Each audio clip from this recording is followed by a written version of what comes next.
Sabi ko sa yung may housing project ako dito sa Luzon. Ginagawa pa, alam yung mga squatters, yung nakatira doon sa outlying communities, hinintay lang nila na matapos yung pinakahuling pako. Nung napako na, inoccupy ng mga tao. So, pumalag itong mga military pati police to diffuse the kasi may mga awardees na eh. Correct. Yes. So they were ready also to occupy yung award sa kanila. Inuunahan sila ng squatters. So I was faced with a dilemma. But ang dilemma is the overriding principle there is puro Pilipino ang kaharap ko. Ang kontrolado ko ang military, ang police, hindi ang civilian. Ang police, hindi ko na talaga ang civilian. Hindi ko na talaga mapaalis. Magpakamatay na yun doon eh. Correct. Lalaban na yun. So sabi ko sa military and police na bata, relax na lang kayo. Gawaan ko na lang kayo ng bago. Magawa na tayo ng bago. Huwag na natin Pilipino yan. Masakit naman sa dibdib yung baril mo ng isa dyan kasi lumaban. Bahay yan eh. Pagkain, bahay. Hindi natin pwedeng ratratin yung mga gano'n. Balansehin na lang natin. Tayo ang sa gobyerno, tayo ang mag-atras. That's what I told the military. But I made a lot of compensation there along the way. Sa lahat ng bagay, yung housing. Matagal na yun, so parang nabawi ko rin yung iba.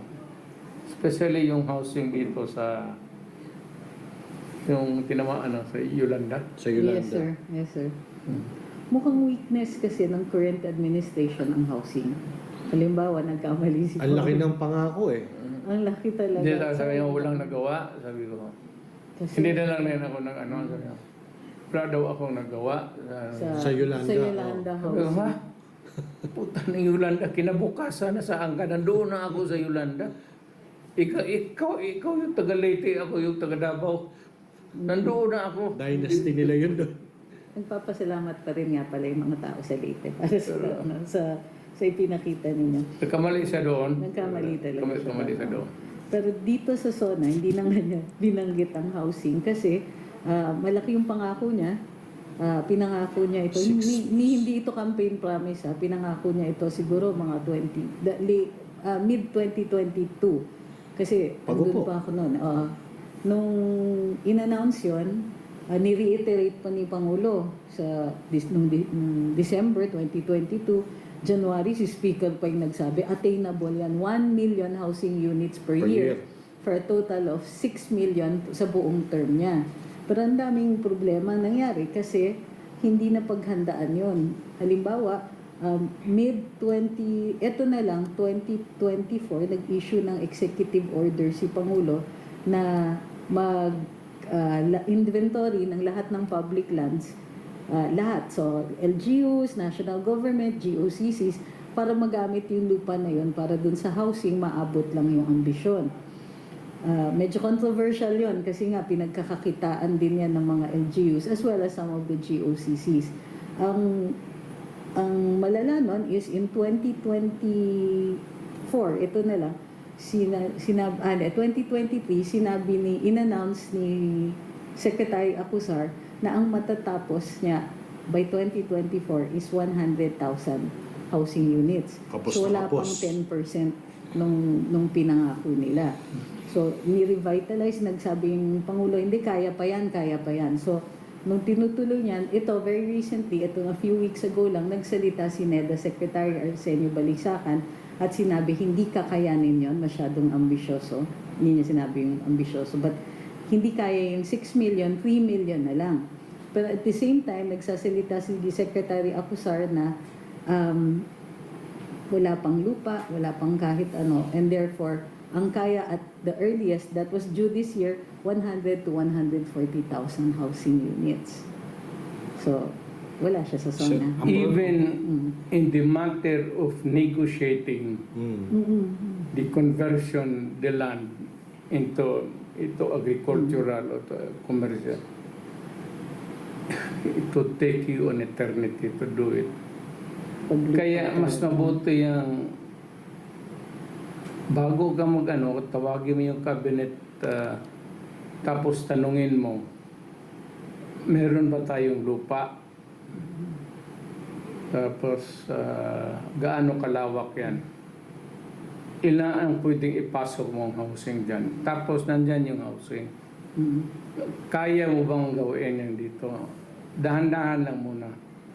So, we'll start with small projects. Maybe if we can complete it on time, in 2 years, we will add another. That's ako guilty rin ako niyan. That's the one lesson that lessons learned along the way. Huwag ka masyadong Overpromise. huwag ka yung blueprint na ginagawa ng mga ulol diyan. Huwag ka manawala diyan. Kasi sila mag-utak, drawing maling diyan hanggang diyan. Mag-drawing ka ng highway dito 1 kilometer. Kung ganun niya yan noon, kaya, drawing lang yan Ang problema sa trabaho, pera, bagyo, Mariusip, Tao na mag-execute. lahat. So, dapat lang talaga dahan-dahan lang. Ito yung total project. We expect to finish this project in 6 months. Ito lang ang magawa natin. Well, another 6 months, maybe, or 6 months, for 4 years or 6 years, baka maabot ko to. Pero I cannot promise you anything na ito lahat naman. That's impossible kasi wala akong project na sinabi ko na itong project ko na kompleto ko, naiwan ko talaga. Yung sinabi nila project nila, yun ang tinapos. Hindi nagka-accomplish. Pero walang overpromise. Walang di ba? Walang expectation. Walang overcommitment. Wala akong expectations. Bigyan mo false hope. Ay, dumaan ako ng unang-una, mahirap ako. Mahirap lang ang pamilya namin. Kaya, yung expectations mo sa buhay mo, it comes just as naturally in the natural course of things. Maybe kung manalo ang sweepstake ng tatay mo, maybe you can move faster or move to another location. Pero yung mangako ka sa mga anak mo na, tapos ganito yung sweldo mo, mahirap yan. Ganun lang yan Hindi magkalayo yung father na sabihin mo sa mga anak mo, ito, mga next year baka lipat na tayo dyan sa bagong subdivision kwintahin mo muna yung ilang increase ng sweldo mo. Unless mag-sideline ka na mag-hold up dito, i-stapa mo yung pera doon dito. Tignan mo kung hanggang saan lang ang kaya mo. Kaya, ako sa bagay, hindi ako payo ko lang ito sa, matanda na ako tapos na ako. So wala na akong pa sa mga anak ko o sa bayan ko. Sa mga anak ko lang, pati yung sa bayan tapos na ako. But this is more of a political gaffe. Kumbaga. And it's it's rhetoric. It's more of rhetoric. Kaya ang buong zona nga Di ba? Kaya nga curious ako, sir, pag kayo nung time nyo, pag zona, yung mga gusto nyo talaga dapat gusto nyo sabihin? Mahilig kasi ako sa yung mag-interject ako ng yung biro na hindi biro. Yung more ayaw nyo of masyadong sarcasm. seryoso dapat. Mahilingan ako noon. Makita, magsalita lang ako bigla ng Tagalog. Papasukan naman. Makasama naman tayo dito. Nandito ako. Kung magka-earthquake ngayon, mauna yung mga ambasador. Yung pagka-lumindol, lulubog tong building. Ganon kasi ako. Abutan mo ba yun? Yes. Yung sabi ko na Pag lumindol. ubos tong. Pero yung zona ninyo, all-time greatest hits yung tawag namin doon. Kasi ang taas ng ratings. Inaabangan nga namin kung sino yung kakamayan niya. Kasi nakukulong eh. Oo, kung sino yung kakamayan, di ba? Kung sino yung babatiin. Nawawala eh. Bigla nawawala sa gobyerno eh. Pero, Saka parang ano nun sir pag yung time nyo maraming kinakabahan sa mga staff na baka biglang lumihis. Hindi nyo susundin yung... hindi makahinga yung mga Hindi, ganun talaga ako. But, ewan ko kung bakit. Noon pa yan sa grade 1, hindi na talaga ako sumusunod. Pero yun yung yun yung nai-endear kasi sa Correct. taong bayan na kasi yung SONA minsan parang recital nga eh. Correct. Di ba? Tapos wala namang nararamdaman ng taong bayan. Marami na tayo napag-usapan pero tricks siguro yung elephant in the room. Ang ano natin kay Yung mga tao hindi kay makahinga Mayor, kasi hindi oo. natin Kasi pinag-uusapan eh. while the SONA was ongoing, may sumabog ka sir na balita eh. May sumegway eh. May lumabas na video. May naglabas ng video supposedly of the president using drugs. So, meron kayong in-issue na statement. At dun sa statement na yun, parang, tama ba yung pagkaintindi ko? You encourage him to take a drug test. Yes, you know why? Because kung totoo man na nasa droga siya, hindi niya sinabi sa atin na, look, I was into drugs, but reformed na ako. Hindi ko naging damit. Hindi niya sinasabi, baski gano'n na lang. Baski na hindi siya kuminto hanggang ngayon. Baski noon pa lang, so that we would have the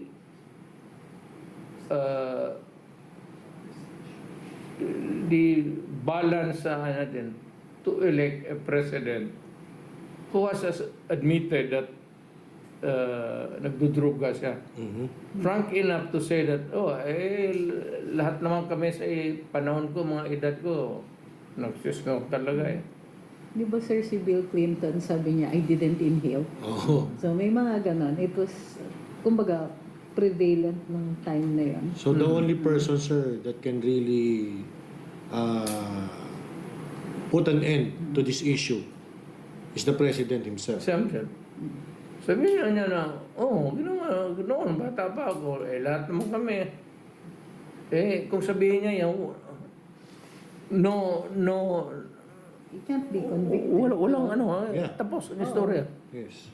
Kung sabihin niya lahat naman kami, lahat naman talaga. So, hindi talagang in its totality lahat.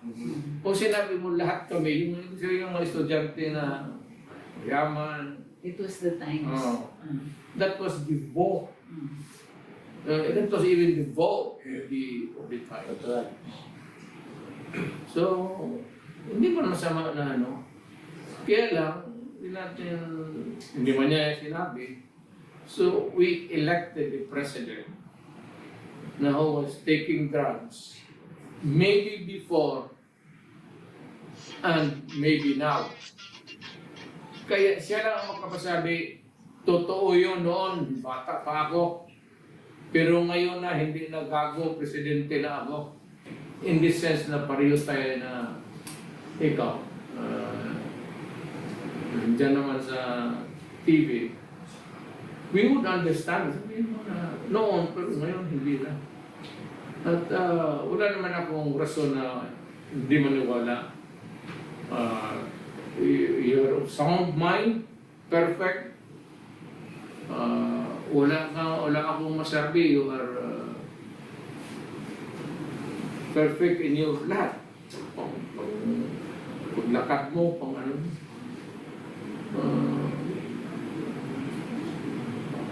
Utak mo, marunong rin. Pwede rin pang gera, pwede rin pang peacetime. So, wala kami noon. Except that it would be good if you come up with an honest answer.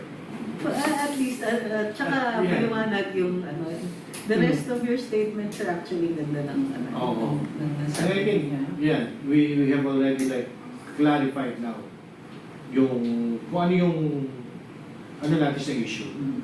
Ako naliwanagan ako doon sa sinabi ni Sir. About, I mean, yeah, di ba? Na-clarify din. Una-una, this happened possibly before. Hindi pa siya presidente and it was the times. Besides, kahit naman niya sabihin na meron, totoo yan, may nangyari, ganyan talaga. Then, there is no fallout on him. At least wala siyang criminal liability. Lahat naman tayo. Yes. Intoxication. Yes. Ayun, may mga Yung talagang intoxication na minsan natutumba na talaga. Lahat dumadaan talaga. We all have our skeletons. You know? The sense of youth. Yes. Ika nga. And in fact, now, as president, he even has the added security na immune siya from suit. Yes. So, kumbaga, ano yung kinatatakutan nila? Marami silang ganun na they can just very well say na, oo, ako yun, or very well say na, that was a long time ago. Pero meron silang hesitancy to come clean with it. Either way, pwede naman silang humindi eh. Ano ba naman yung sabihin nila, hindi ako yan, never ako Yun nga nag-take, di ba? never ako nag-ano. We can actually say na, Walang implication sa kanya. all you need is a categorical Yes or denial. no? Yes or no? Bagay sa kanya yan. Pero ako, kung if there's a, kagaya ngayon may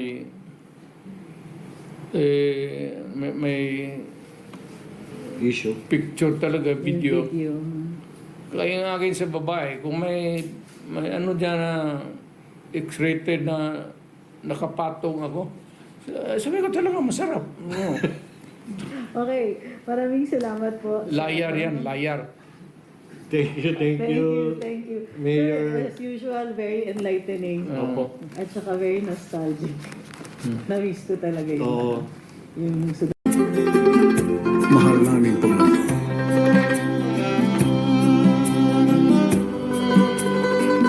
Masdan mo ang Pilipinas sa 6 na taong nakalipas. Ang mahal na bayan ko ay muli mong binuo. Kaya't nais kong ihahandog ang awit na ito sa isang bayaning katulad mo. Mapagsik man kung magsalita, ngunit puso mo'y mapagmahal. Lalo na sa mga kabataan, ikaw ay naaawa. Mga higanting mapuso, winasak binangga mo. Ito'y awit pasasalamat para sa'yo. Bawat halik sa watawa, siyang serbisyong totoo. Ipinaglaban mo ang kaunlaran ng bayan ko. Isa kang tunay na bayani, mahal naming Pangulo. Salamat sa tunay na pagbabago.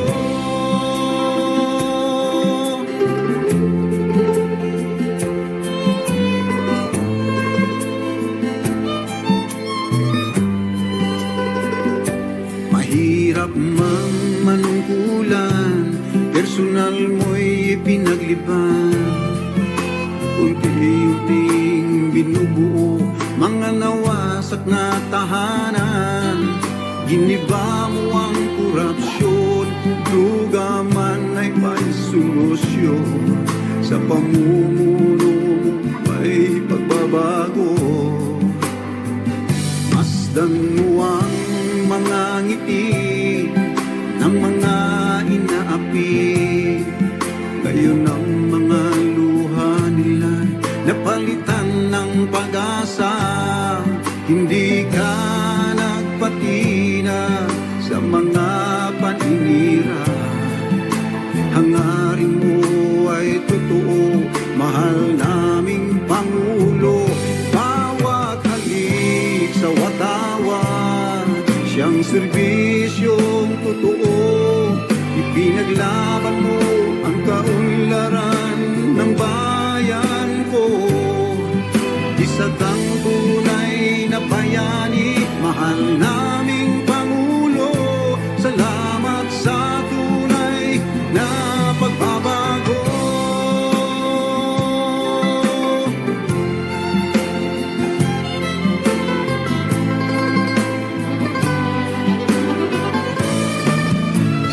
na man o trahedya ay nariyan ka. Umiiyak ang puso mo sa bawat hinaing nila. Isang ama na tumatanaw sa lupang sinilangan, tunay na ihimplo, mahal naming Pangulo. Pakinggan mo ang awit ko, ito'y para sa'yo. Masasalamat sa lahat ng mga ginawa mo. Sana'y magpapatuloy ang bukas, puno ng pag-asa. Dahil sa iyong nasimulan, mahal naming Pangulo. Bawat halik sa watawa, siyang serbisyong totoo. Ipinaglaban mo ang kaunlaran ng bayan ko. Isa kang tunay na bayani, mahal naming Pangulo. Salamat sa tunay na pagbabago. Bawat halik sa watawag, siyang serbisyong totoo. Ipinaglaban mo ang kaunlaran ng bayan ko. Isa kang tunay na bayani, mahal naming Pangulo. Salamat sa tunay na pagbabago. Isa kang tunay na bayani, mahal naming Pangulo. Salamat sa tunay na pagbabago. Salamat